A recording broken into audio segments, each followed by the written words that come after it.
It's common knowledge that the Second World War in Europe started with the German and their allied invasion of Poland, and with the Allies declaring war on Germany, this would kickstart the Second World War in 1939 in Europe. But not many know that even after the fall of Poland, Polish soldiers of various types and in various places around the world would continue the war effort against the Germans with the Allies right until 1945. And that's what I'd like to explore in this series, starting in this episode with the Polish soldiers who fought in the Battle of France.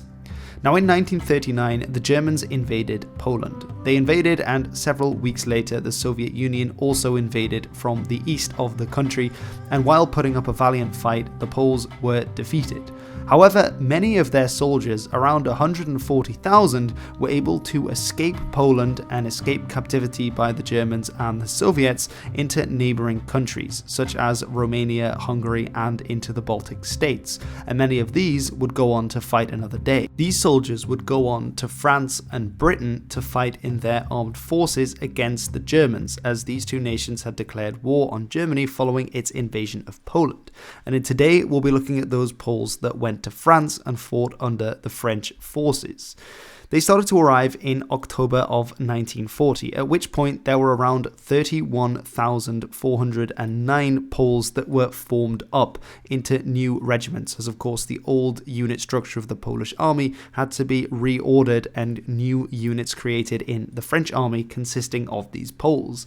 However, the numbers continued to increase as more Polish soldiers made their way to France, so that in May of 1940 there were around 80,000 Poles in the French army in special units. Now, of this 80,000, around 45,000 were made up of evacuees from Poland, most of which had been soldiers in the Polish army. However, the remaining 35,000 of the Poles in these units were actually Poles that were already living in France, and so were part of the Polish diaspora that joined up with their fellow soldiers from Poland to fight against the expected German invasion.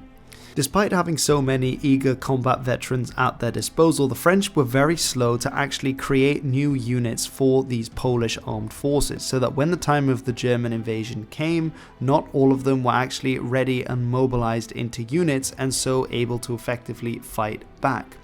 Now, on the 3rd of September 1939, when the Germans had invaded Poland, the French and the British had declared war on the Germans, but not a lot had happened in that time between them. This period became known as the Phony War, when France and Britain were officially at war with Germany, but really there was peace along the borders of France and Germany, despite a very fast French advance into the Saarland, followed by a quick retreat.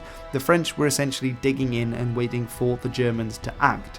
During this time, the Poles were forming up their formations in France, waiting for the Germans to come because they knew that the Germans would indeed attack. In total, the Polish units would comprise of 4 divisions, 2 infantry, 1 grenadier and 1 infantry fusilier.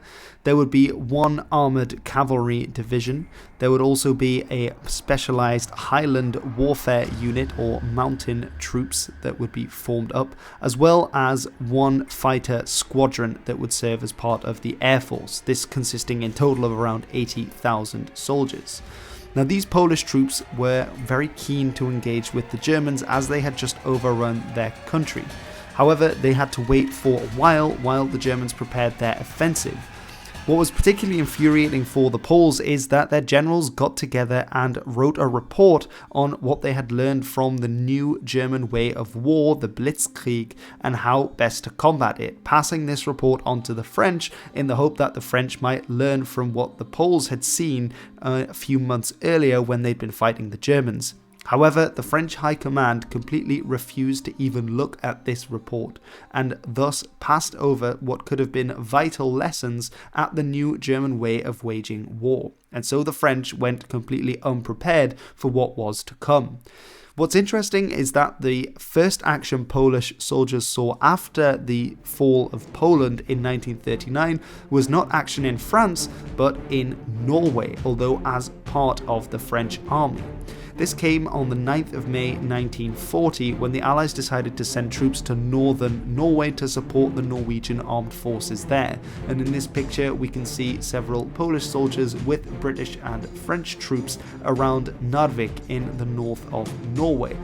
Here as well we have an image of the Polish Highland Infantry Brigade, which was the one that was sent to northern Norway, fighting around Narvik against the Germans. This was led by Zygmunt Bohusz Szyszko, a veteran of the fighting back in Poland, as well as having served in the First World War in the Russian Imperial Army. He and his Highland Infantry were able to take the Ankernes Peninsula in Norway, although they would eventually be pulled back to fight in France, as on the 10th of May 1940 the German advances against the Low Countries and France would begin. Now, of course, we know from hindsight that the French plans, the Maginot Line and their defences were an absolute shambles against the new German Blitzkrieg, and it wasn't long before the first French and British expeditionary forces were pulling back from the front lines as the Germans made advance after advance with their panzer units into northern France, overrunning the Netherlands, Belgium and Luxembourg in quick succession. However, it can be said that for the Polish soldiers that were fighting on the front line, they very often held their ground even while the French and Allied forces around them were retreating, especially on a few notable occasions where the Poles were able to drive off the advancing Germans and only had to retreat because the French forces around them had retreated in order not to be cut off. A particular note goes to the 10th Brigade of Armoured Cavalry, the tank division that was led by Stanisław Maciek, a general who would pioneer tank warfare on the Allied side as well as later on in the war. His unit was in fact able to rout the Germans that were advancing on their part of the front line, one of the few victories the Allies scored during the Battle of France before having to pull back alongside the French. They also had to destroy a lot of their equipment on the way back in order for it not to be captured by the Germans. As well as the armoured division and the infantry, the Polish airmen would also see combat, although from around 7,000 Polish pilots that were in France at the time, only around 230 actually were able to take to the skies and be involved in combat, many of the others actually escaping out to Britain because they hadn't been prepared properly with French planes to fly. Now, of these 230, they claim to have killed around 50 to 55 enemy aircraft, so quite a good showing for the numbers that were involved, although these figures are somewhat disputed from later time as well. Marshal Pétain officially decreed that France would stop fighting and demobilize on the 16th of June 1940. However, the Polish soldiers nominally fighting for France were instructed by their commander-in-chief Sikorski not to stop fighting at all, and many of them continued to battle against the German advances even while the French were surrendering and retreating. And 3 days later, on the 19th of June, the Polish commanders told Polish forces in France to find their way to the nearest British Army bases and British Army units, and so fight alongside the United Kingdom and thus continue the war effort against the Germans even while France had been knocked out of the war.